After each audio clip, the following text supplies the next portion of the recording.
Assalamualaikum warahmatullahi wabarakatuh. Perkenalkan, nama saya Asya Zakianisa, NIM saya 251402132. Saya dari jurusan Bimbingan Konseling Islam, saya dari kelas 1E.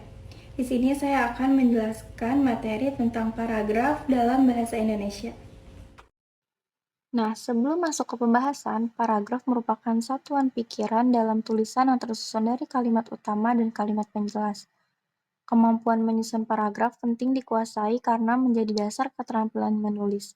Banyak penulis pemula yang masih kesulitan membuat paragraf yang runtun, sehingga pembahasan mengenai pengertian, ciri-ciri, dan jenis paragraf sangat diperlukan agar tulisan lebih jelas dan komunikatif. Oleh karena itu, penulis penting untuk memahami pengertian, ciri-ciri, unsur, dan jenis-jenis paragraf dalam bahasa Indonesia. Nah, apa sih yang dimaksud dengan paragraf dalam bahasa Indonesia? Jadi, paragraf adalah kumpulan kalimat yang tersusun secara logis dan padu untuk mengembangkan satu ide pokok. Paragraf berfungsi sebagai penyatuan gagasan dalam sebuah tulisan, sehingga pembaca lebih mudah memahami pesan penulis. Pengertian paragraf menurut Kamus Besar Bahasa Indonesia atau KBBI, paragraf adalah bagian bab dalam suatu karangan yang umumnya mengandung satu ide pokok dan penulisannya dimulai dengan garis baru atau alinea. Ada 5 jenis paragraf. Yang pertama, paragraf narasi. Yang kedua, paragraf deskripsi. Yang ketiga, paragraf eksposisi. Yang keempat, paragraf argumentasi. Dan yang terakhir, paragraf persuasif. Apa aja sih masing-masing dari pengertiannya? Yuk kita bahas. Nah, yang pertama, ada paragraf narasi. Paragraf narasi adalah paragraf yang menceritakan suatu peristiwa atau kejadian secara runtun, sehingga pembaca seolah-olah dapat mengalami atau melihat sendiri kejadian tersebut. Contohnya seperti cerita pengalaman liburan. Yang kedua, paragraf deskripsi.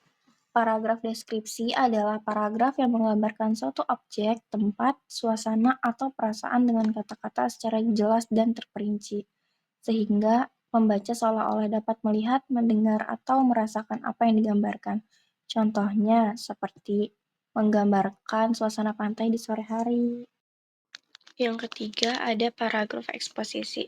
Paragraf eksposisi ini adalah paragraf yang bertujuan untuk memberikan informasi atau penjelasan mengenai suatu hal secara jelas, logis, dan mudah dipahami oleh pembaca tanpa bertujuan memengaruhi.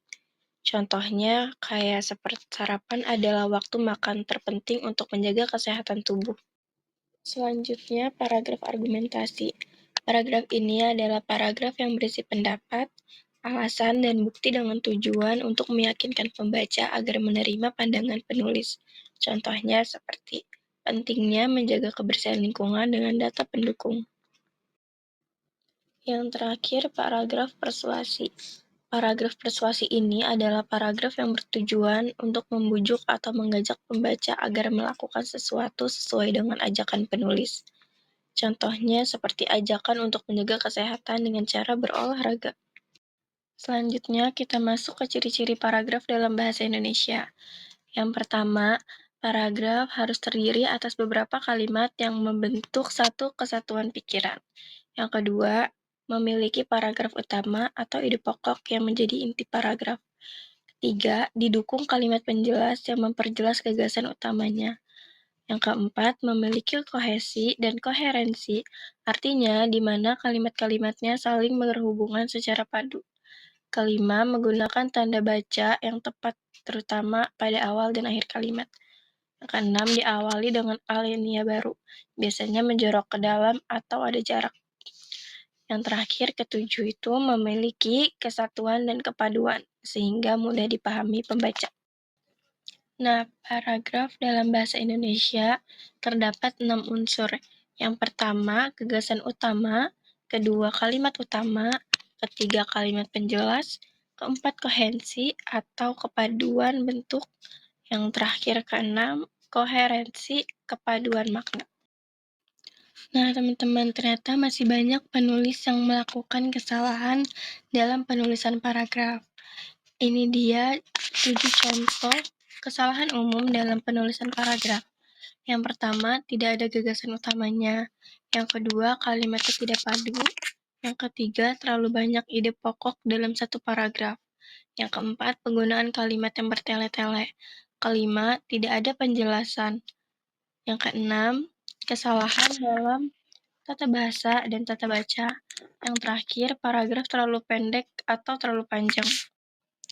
Nah, kesimpulan yang didapat mengenai materi paragraf dalam bahasa Indonesia adalah paragraf bagian penting dalam sebuah tulisan yang menyatukan gagasan pokok dan penjelasan secara logis.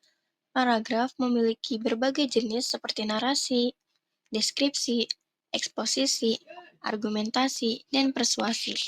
Sebuah paragraf yang baik harus memiliki ide pokok kalimat utama, kalimat penjelas, serta keterpaduan antara kalimat.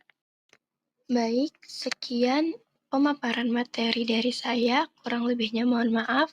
Wassalamualaikum warahmatullahi wabarakatuh.